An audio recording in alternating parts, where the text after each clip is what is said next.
Hour কৈলাসের একটি অন্যতম নতুন ব্লগে তোমাদের সকলকে জানাই আরো একবার স্বাগতম। আশা করি তোমরা সকলে খুব খুব ভালো আছো আর আমরাও ভালো আছি। তা প্রথমেই বলে দিই যে এই ব্লগিংটা হচ্ছে কয়েক মাস আগের ক্লিপ, যেটা কিনা তোমাদের সাথে শেয়ার করব করেও আর আমার করা হয়নি, কারণ সেই সময় আমি একটু অসুস্থই ছিলাম। তোমরা জানো রিসেন্ট কিছুদিন আগে আমার অপারেশন হয়েছে।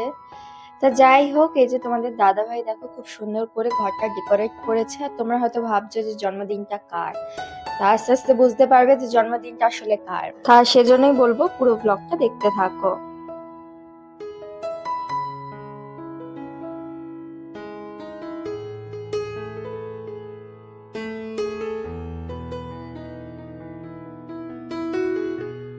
তা এইদিকে দেখো, একদিকে হচ্ছে আমি ফোনের ক্যামেরা ধরে, আর একদিকে হচ্ছে আমার দিদি ভিডিও কলে রয়েছে। তা দিদির সাথে একটু কথা বলছিলাম। তা কি সুন্দর টুনি দিয়ে, আর এগুলোকে কি বলা হয় জানি না, আর বেলুন ঠেলুন দিয়ে তো সুন্দর করে তোমাদের দাদাভাই ঘরটা সুন্দর করে সাজিয়েছে। আর এইদিকে খাটটাকেও সুন্দর করে সাজিয়েছে নেট টুনি লাইট দিয়ে, সঙ্গে বেলুনও রয়েছে দেখো উপরের দিকটা। তো ভীষণই ভালো লাগছে ঘরটাকে দেখে।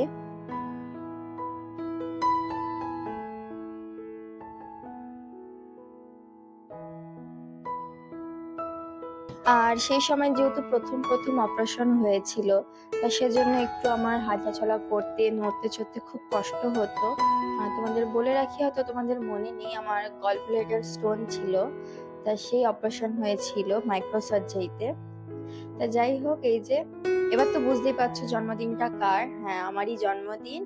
আর এই দিনটা ছিল 29শে জুন। আর আমার অপারেশন হয়েছিল 27শে জুন, মানে একদিন আগে পরে। তা 3 দিনের মাথায় ছুটি দেয়, কিন্তু ডক্টরের কাছে ভীষণভাবে রিকোয়েস্ট করে উনি 28 তারিখে আমাকে ছুটি লিখে দিয়েছিল। তা সেই সময় খুব বেশি একটা প্রবলেম ছিল না দেখেই ডাক্তার আমাকে একদিনের মাথায় ছুটি লিখে দিয়েছিল।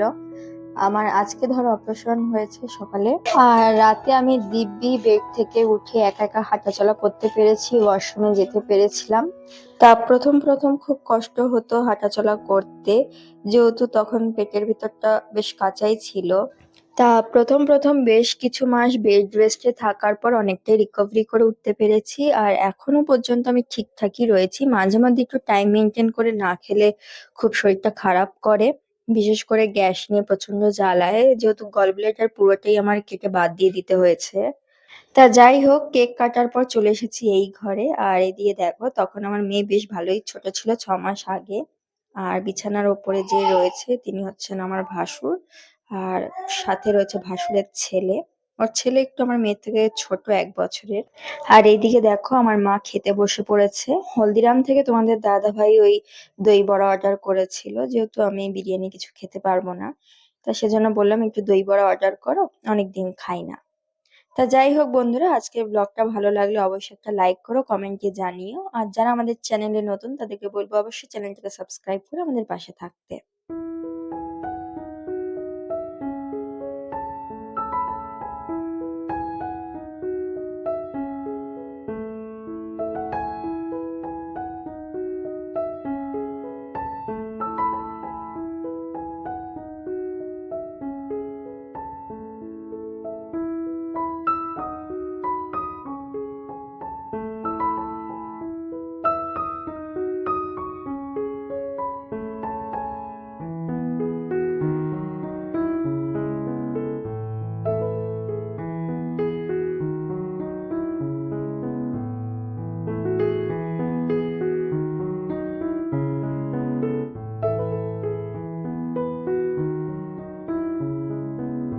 তা বন্ধুরা, আজকের ব্লগটা আমি এখানেই শেষ করছি। দেখা হবে আবার আমাদের নেক্সট ব্লগে। সবাই ভালো থাকবেন, সুস্থ থাকবেন।